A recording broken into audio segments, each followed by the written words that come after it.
قبر کا عذاب اور آرام و راحت حق ہے، سچ ہے۔ امی عائشہ رضی اللہ تعالی عنہا کے پاس ایک دن ایک یہودی عورت آئی اور گفتگو کرتے ہوئے اس نے حضرت عائشہ رضی اللہ تعالی عنہا سے کہا کہ اللہ تعالیٰ تمہیں قبر کے عذاب سے پناہ میں رکھے۔ چونکہ یہ بات ایک غیر مسلم عورت نے کہی تھی، اس لیے حضرت عائشہ رضی اللہ تعالی عنہا نے اس کا اعتبار نہ کیا اور رسول اکرم صلی اللہ علیہ وسلم سے عذاب قبر کے بارے میں دریافت کیا۔ آپ صلی اللہ علیہ وسلم نے فرمایا، ہاں عذاب قبر حق ہے، کافروں اور نافرمانوں کو ہوتا ہے۔ حضرت عائشہ رضی اللہ تعالی عنہ کا بیان ہے کہ اس کے بعد میں نے نہیں دیکھا کہ رسول اکرم صلی اللہ علیہ وسلم نے کوئی بھی نماز پڑھی ہو اور اس کے بعد اللہ تعالیٰ سے یہ دعا نہ کی ہو کہ اللہ عذاب قبر سے پناہ میں رکھے۔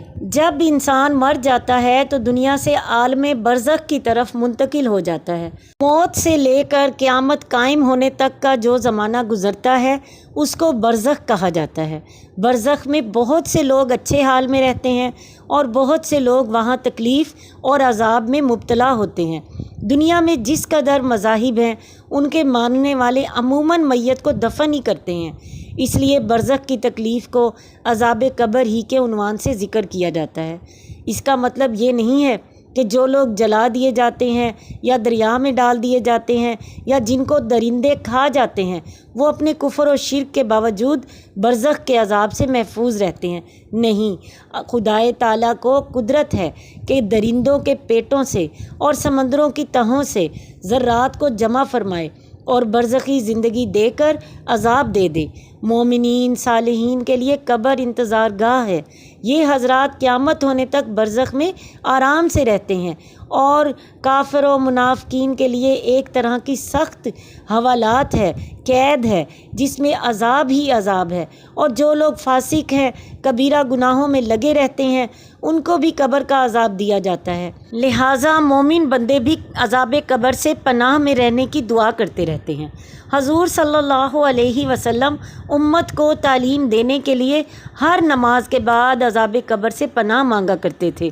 حدیثوں میں خوب واضح طریقے پر بتا دیا گیا ہے کہ اہل ایمان اعمال صالحہ والے بندے برزخ میں آرام سے رہتے ہیں، جہاں تک نظر پہنچے وہاں تک ان کی قبر کشادہ اور روشن کر دی جاتی ہے، اور ایسے بندوں کے لیے قبر میں جنت کا بستر بچھا دیا جاتا ہے اور جنت کے کپڑے پہنا دیے جاتے ہیں، اور قبر کی جانب جنت کا دروازہ کھول دیا جاتا ہے اور اس دروازے سے جنت کی لطیف ہوا اور خوشبو آتی رہتی ہے۔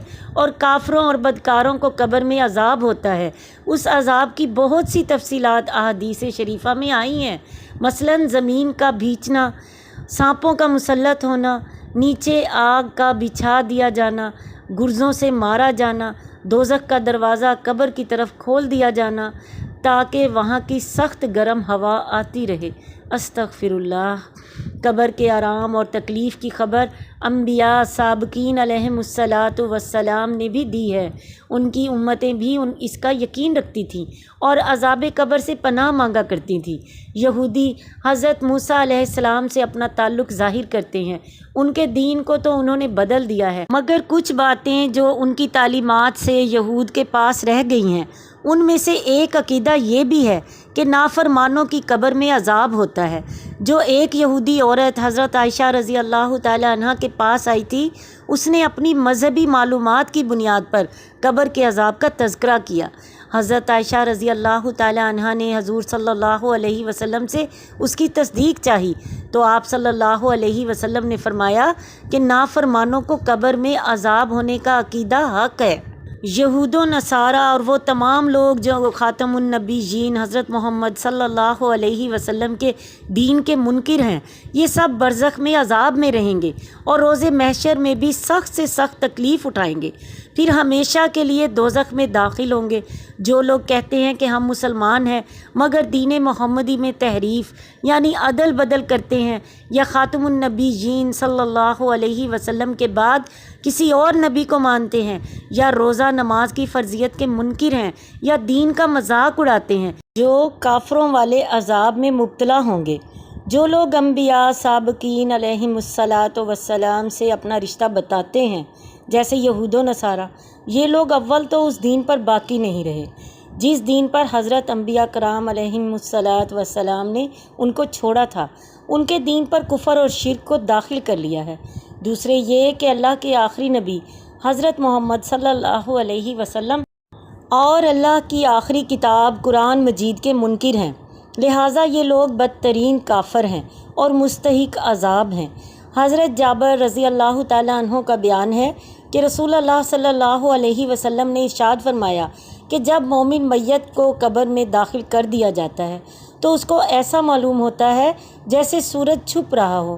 جب اس کی روح قبر میں واپس لوٹائی جاتی ہے تو آنکھیں ملتا ہوا اٹھ کر بیٹھتا ہے اور فرشتوں سے کہتا ہے کہ مجھے چھوڑ دو، میں نماز پڑھتا ہوں۔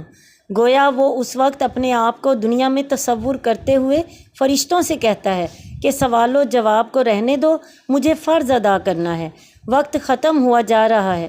ظاہر ہے کہ یہ بات وہی کہے گا جو دنیا میں نماز کا پابند تھا اور اس کو ہر وقت نماز کا خیال لگا رہتا تھا۔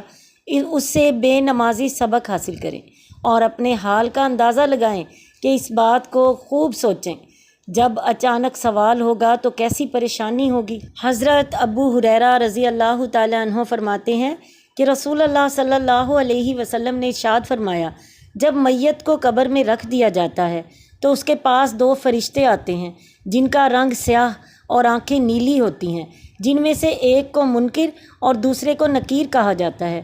وہ دونوں اس سے پوچھتے ہیں کہ تو کیا کہتا ہے ان صاحب کے بارے میں جو تمہاری طرف بھیجے گئے؟ وہ اگر مومن ہے تو جواب دیتا ہے کہ وہ اللہ کے بندے اور اس کے رسول ہیں۔ میں گواہی دیتا ہوں کہ اللہ کے سوا کوئی معبود نہیں اور بلا شبہ محمد صلی اللہ علیہ وسلم اللہ کے بندے اور اللہ کے رسول ہیں۔ یہ سن کر وہ دونوں کہتے ہیں کہ ہم تو جانتے تھے کہ تو ایسا ہی جواب دے گا۔ پھر اس کی قبر 70 ہاتھ مربع کشادہ کر دی جاتی ہے۔ پھر اس سے کہہ دیا جاتا ہے کہ اب تو سو جا۔ وہ کہتا ہے کہ میں تو اپنے گھر والوں کو اپنا حال بتانے کے لیے جاتا ہوں۔ تو وہ فرشتے کہتے ہیں کہ یہاں آ کر جانے کا قانون نہیں ہے، تو سو جا جیسا کہ دلہن سوتی ہے جسے اس کے شوہر کے سوا کوئی نہیں اٹھا سکتا، لہٰذا وہ آرام سے قبر میں رہتا ہے یہاں تک کہ اللہ اسے قیامت کے روز اس جگہ سے اٹھائے گا۔ اگر مرنے والا منافق ہوتا ہے تو وہ منکر نکیر کو جواب دیتا ہے کہ میں نے جو لوگوں کو کہتے سنا وہی کہا، اس سے زیادہ میں نہیں جانتا۔ وہ دونوں منکر نکیر کہتے ہیں کہ ہم تو خوب جانتے تھے کہ تو ایسا ہی جواب دے گا۔ پھر زمین سے کہا جاتا ہے کہ اسے بھینچ دے، چنانچہ زمین اسے خوب بھینچ دیتی ہے، جس کی وجہ سے اس کی پسلیاں ادھر کی ادھر چلی جاتی ہیں۔ پھر وہ قبر کے اندر عذاب میں رہتا ہے یہاں تک کہ قیامت کو اللہ تعالیٰ اسے وہاں سے اٹھائے گا۔ ان احادیث سے معلوم ہوا کہ ایمان والے عالم برزخ میں مطمئن ہوں گے اور ان کے ہوش و حواس سالم رہیں گے، حتیٰ کہ ان کو نماز کا دھیان ہوگا اور فرشتوں کے سوال کا جواب دینے میں بے خوف ہوں گے، اور جب اپنا اچھا حال دیکھ لیں گے تو گھر والوں کو خوشخبری دینے کے لیے فرشتوں سے کہیں گے کہ میں ابھی نہیں سوتا، گھر والوں کو خبر دینے جاتا ہوں، اور انتہائی خوشی میں اپنا انجام بخیر دیکھ کر فوراً قیامت قائم ہونے کا سوال کریں گے تاکہ جلد سے جلد جنت میں پہنچے۔ جس پر اللہ تعالیٰ کا کرم ہو اس کے ہوش و حواس باقی رہتے ہیں اور اس سے اللہ جل شانہ صحیح جواب دلاتے ہیں، جیسا کہ سورہ ابراہیم میں اللہ تعالیٰ فرماتے ہیں، ایمان والوں کو اللہ اس پکی بات یعنی کلمہ طیبہ کے ساتھ دنیا اور آخرت میں مضبوط رکھتا ہے۔ حضرت عمر رضی اللہ تعالیٰ عنہ سے رسول اللہ صلی اللہ علیہ وسلم نے فرمایا کہ اے عمر، اس وقت تمہارا کیا حال ہوگا جب کہ تم قبر میں رکھ دیے جاؤ گے؟ پھر تمہارے پاس منکر نکیر آئیں گے جن کا رنگ سیاہ ہوگا اور بال اس قدر لمبے ہوں گے کہ زمین پر گھسٹ رہے ہوں گے، ان کی آواز سخت گرج کی طرح اور آنکھیں اچک لینے والی بجلی کی طرح ہوں گی، دانت اتنے لمبے ہوں گے کہ ان سے زمین کھود رہے ہوں گے۔ وہ تم کو گھبراہٹ کے عالم میں اٹھائیں گے، یعنی ان کا ڈھنگ گھبراہٹ میں ڈال دینے والا ہوگا، وہ تم کو ہلا ڈالیں گے اور خوف زدہ کر دیں گے۔ عمر رضی اللہ تعالیٰ عنہ جنہیں دیکھ کر شیطان اپنا راستہ بدل لیتا تھا، یہ سن کر حضرت عمر رضی اللہ تعالیٰ عنہ نے عرض کیا، یا رسول اللہ صلی اللہ علیہ وسلم، کیا اس وقت میرے ہوش و حواس اس طرح ہوں گے جیسے اس وقت ہیں؟ آپ صلی اللہ علیہ وسلم نے فرمایا ہاں، تم اس طرح ہوش میں ہوگے جیسے اب ہو۔ حضرت عمر رضی اللہ تعالیٰ عنہ نے عرض کیا یا رسول اللہ، میں ان سے نمٹ لوں گا۔ یہ ہوش و حواس کی درستگی پختہ ایمان اور اعمال صالح کی وجہ سے ہوگی۔ اگر عمل صحیح نہیں تو سوال جواب کے ڈر سے ہوش کیوں کر ٹھکانے رہیں گے۔ حضرت ابن عباس رضی اللہ تعالیٰ عنہ سے روایت ہے کہ حضور صلی اللہ علیہ وسلم کا 2 قبروں پر گزر ہوا۔ آپ صلی اللہ علیہ وسلم نے فرمایا ان کو عذاب ہو رہا ہے، اور کسی بڑے مشکل کام کے سبب عذاب نہیں ہو رہا، بلکہ ایسی معمولی باتوں پر عذاب ہو رہا ہے جن سے بچ سکتے ہیں۔ پھر آپ صلی اللہ علیہ وسلم نے ان دونوں کے گناہوں کی تفصیل بتائی کہ ان دونوں میں ایک پیشاب کرتے وقت پردہ نہیں کرتا تھا، اور ایک روایت میں ہے کہ پیشاب سے نہ بچتا تھا، اور دوسرا چغلی کرتا تھا۔ پھر آپ صلی اللہ علیہ وسلم نے ایک تر ٹہنی منگا کر بیچ میں سے چیر کر آدھی ایک قبر میں گاڑ دی اور آدھی دوسری قبر میں۔ صحابہ رضوان اللہ علیہم اجمعین نے عرض کیا یا رسول اللہ صلی اللہ علیہ وسلم، آپ نے ایسا کیوں کیا؟ ارشاد فرمایا کہ امید ہے ان دونوں کا عذاب ان کے سوکھنے تک ہلکا کر دیا جائے۔ اس حدیث سے معلوم ہوا کہ چغلی کھانے اور پیشاب کے چھینٹوں سے نہ بچنے کو عذاب قبر لانے میں زیادہ دخل ہے۔ ایک روایت میں ہے کہ جس کو عذاب ہو رہا تھا وہ پیشاب کرتے وقت پردہ نہیں کرتا تھا۔ جیسے یہ چیزیں عذاب قبر لانے میں زیادہ دخل رکھتی ہیں، اس کے برعکس سورۃ تبارک الذی بیدہ الملک، سورۃ ملک اور الف لام میم سجدہ پارہ نمبر 21، ان دونوں کو عذاب قبر سے بچانے میں زیادہ دخل ہے۔ ان کو رات کو پڑھ کر سونا چاہیے۔ حضرت زید بن ثابت رضی اللہ تعالیٰ عنہ فرماتے ہیں کہ رسول اللہ صلی اللہ علیہ وسلم ایک مرتبہ اپنے خچر پر سوار ہو کر بنو نجار کے ایک باغ میں تشریف لے جا رہے تھے، اور ہم بھی آپ صلی اللہ علیہ وسلم کے ساتھ تھے۔ اچانک آپ کا خچر بدک گیا، اور ایسا بدکا کہ قریب تھا کہ آپ صلی اللہ علیہ وسلم کو گرا دے۔ وہیں 5 یا 6 قبریں تھیں۔ ان کے بارے میں رسول اللہ صلی اللہ علیہ وسلم نے دریافت کیا کہ ان قبروں کو کون پہچانتا ہے؟ ایک شخص نے عرض کیا میں پہچانتا ہوں۔ آپ صلی اللہ علیہ وسلم نے اس سے دریافت فرمایا کہ یہ کب مرے تھے؟ اس نے کہا کہ زمانہ شرک میں مرے تھے۔ آپ صلی اللہ علیہ وسلم نے ارشاد فرمایا کہ انسان کو قبر میں عذاب دیا جاتا ہے جو مستحق عذاب ہوتا ہے، سو اگر مجھے یہ ڈر نہ ہوتا کہ تم آپس میں دفن کرنا چھوڑ دو گے تو اللہ تعالیٰ سے ضرور دعا کرتا کہ تم کو بھی اس قبر کے عذاب کا کچھ حصہ سنا دے جس کو میں سن رہا ہوں۔ ایک حدیث میں ہے کہ قبر میں عذاب دینے کے لیے جب گرزوں سے مارا جاتا ہے تو مارے جانے کی وجہ سے مردہ اس زور سے چیختا ہے کہ انسان اور جنات کے سوا ہر چیز اس کی چیخ و پکار کو سنتی ہے۔ انسان اور جنات کو عذاب قبر کے حالات اس لیے نہیں دکھائے جاتے اور وہاں کی آوازیں اس لیے نہیں سنائی جاتی کہ یہ دونوں فریق ایمان بالغیب کے مکلف ہیں۔ اگر ان کو عذاب قبر دکھا دیا جائے یا کانوں سے وہاں کے مصیبت زدوں کی چیخ و پکار سنا دی جائے تو آنکھوں دیکھا حال سامنے آنے کی وجہ سے سب ایمان لے آئیں اور نیک عمل کرنے لگے۔ حالانکہ اللہ کے یہاں ایمان بالغیب معتبر ہے کہ رسول اللہ صلی اللہ علیہ وسلم کی بات سن کر مان لیں، سمجھ میں آئے یا نہ آئے۔ بہرحال آپ صلی اللہ علیہ وسلم کی بات صحیح مانیں، اسی کو ایمان فرمایا گیا ہے۔ سورہ ملک میں ارشاد ہے بلا شبہ جو لوگ اپنے رب سے بن دیکھے ڈرتے ہیں ان کے لیے مغفرت ہے اور بڑا اجر ہے۔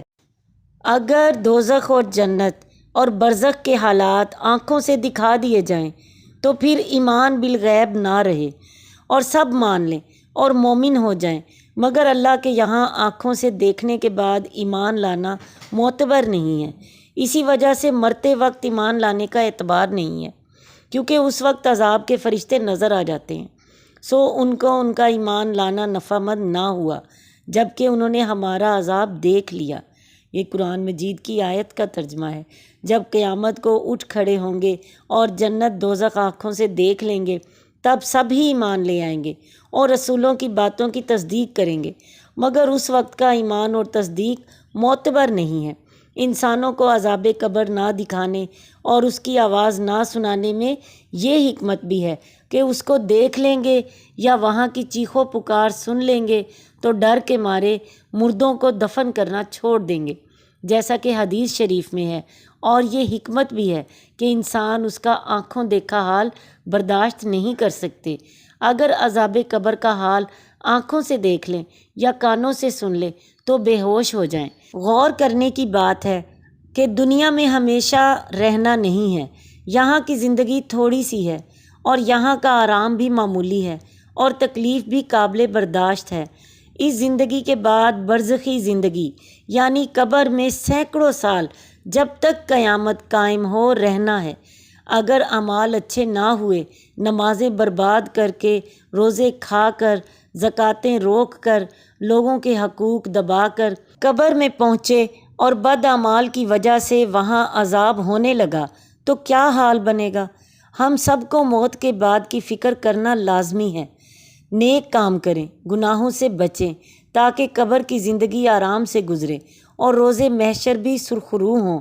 نماز پڑھنے میں ذرا سی میٹھی نیند کی وجہ سے سستی کر جانا، چند روپیوں کے لالچ میں فرض زکوٰۃ نہ دینا اور اپنے سر قبر اور آخرت کا عذاب لینا بڑی نادانی ہے۔ اللہ تعالی ہم سب کو آخرت کی فکر نصیب فرمائے اور قبر و حشر اور دوزخ کے عذاب سے محفوظ رکھے۔ آمین ثم آمین۔ وسلام۔ حافظ۔